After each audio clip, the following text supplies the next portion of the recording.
What has happened today is that the United States has chosen to unilaterally lift its tariffs on Canadian aluminum exports to the United States.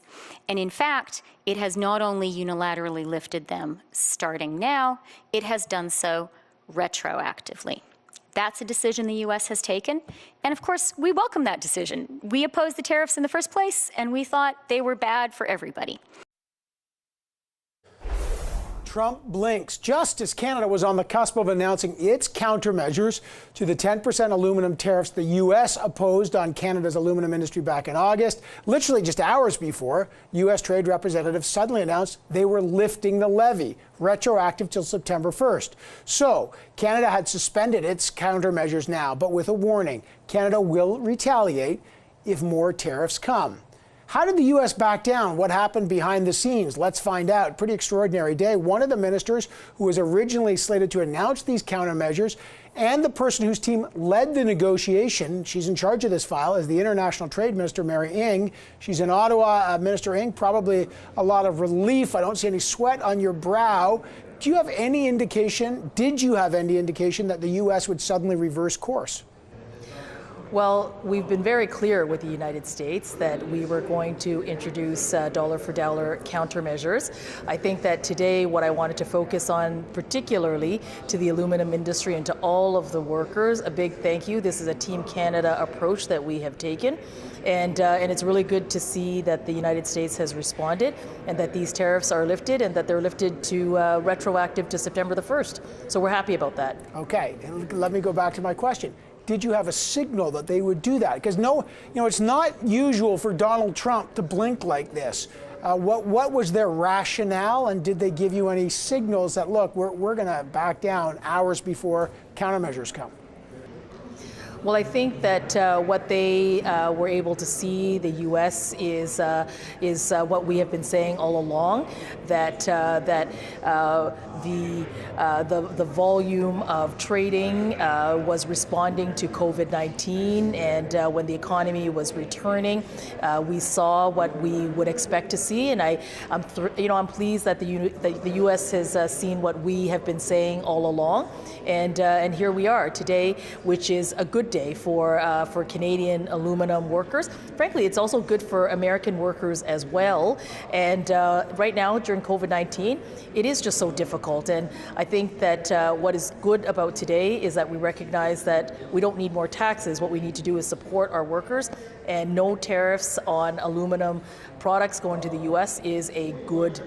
And I get it, but they didn't. No one arrives, no one puts tariffs and then realizes, oh my gosh, we've made a big mistake.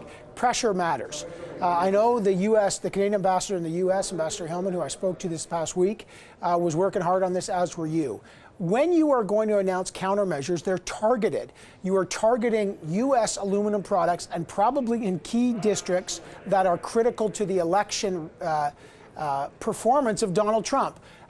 Were you targeting specifically areas that would hurt this administration, or maybe representatives in the Republican Party, that forced them to say to the president and his reps, you got to back down, we're going to lose here if our industry's hurt?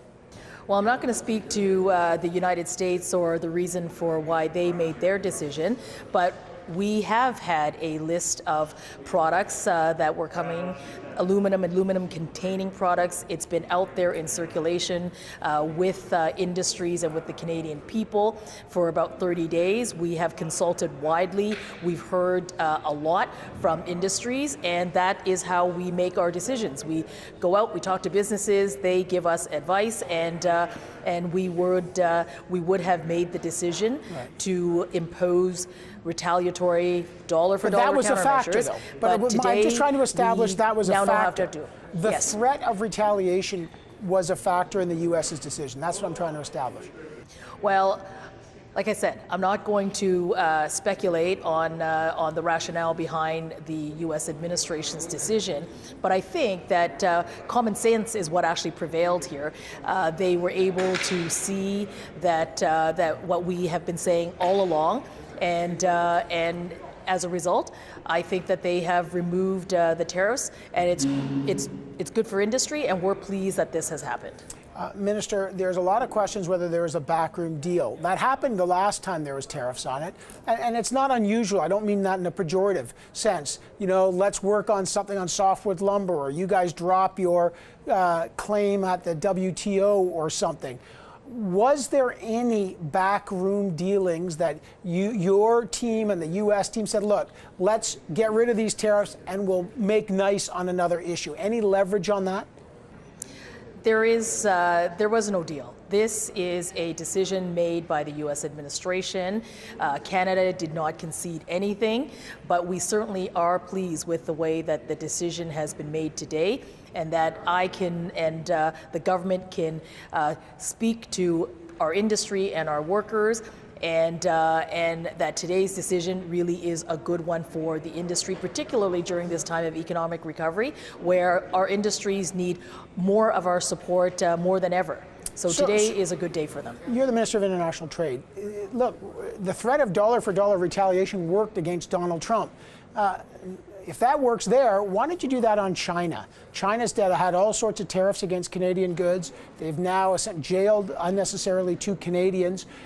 If that worked to move the Trump administration, and it clearly did in this case, if there's no deal, then will you use that strategy against China? Well, our relationship with China is multifaceted and complex, and the government has been very clear about the importance of the release of Michael Kovrig and Michael Spavor. We will continue to do that work, but we continue to work really hard to stand up for our industries, for our producers, and for our farmers. So that work will continue. I'm really thrilled to continue to work with industry. They should know in their international trade minister and this government that we will always stand up for them and for Canadian interests. Okay, but the question was, will you then do dollar for dollar, reaction against the Chinese? But what by the way, there's no guarantee the U.S. will not bring back these tariffs. They said so in their own. If they bring back tariffs, how quickly can you do dollar-for-dollar retaliatory tariffs again?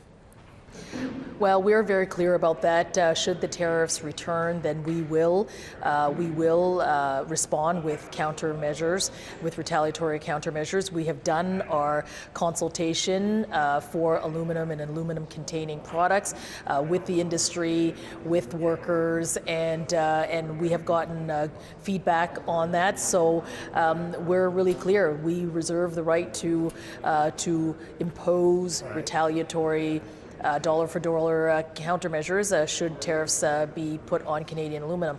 Finally, this is the last day of the Liberal cabinet retreat.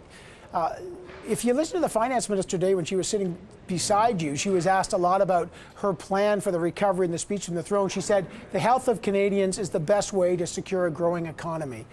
Does that mean that your government's priorities are now on COVID, and that all the talk about the big green recovery that the Prime Minister talked about, a big spend on Build Back Better and the green, that's kind of going to delay now till you figure out the pandemic? Is that on hold? Well, the work of fighting the pandemic has been a continued one, and I think what the finance minister was saying today is that we're not going to let our foot up on fighting against the pandemic. Canadians expect us to do this.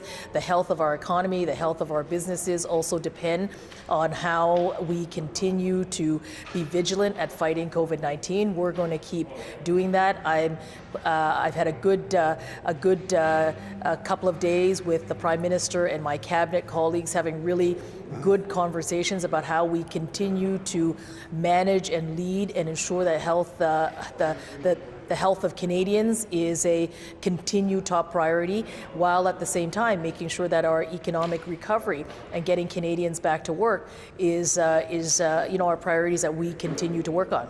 All right, I got to leave it there. Minister Ng, big day for you and your team. I know you've been working on this for a long time. I appreciate you joining us. Thanks so much. Thanks so much, Evan. Good to talk to you.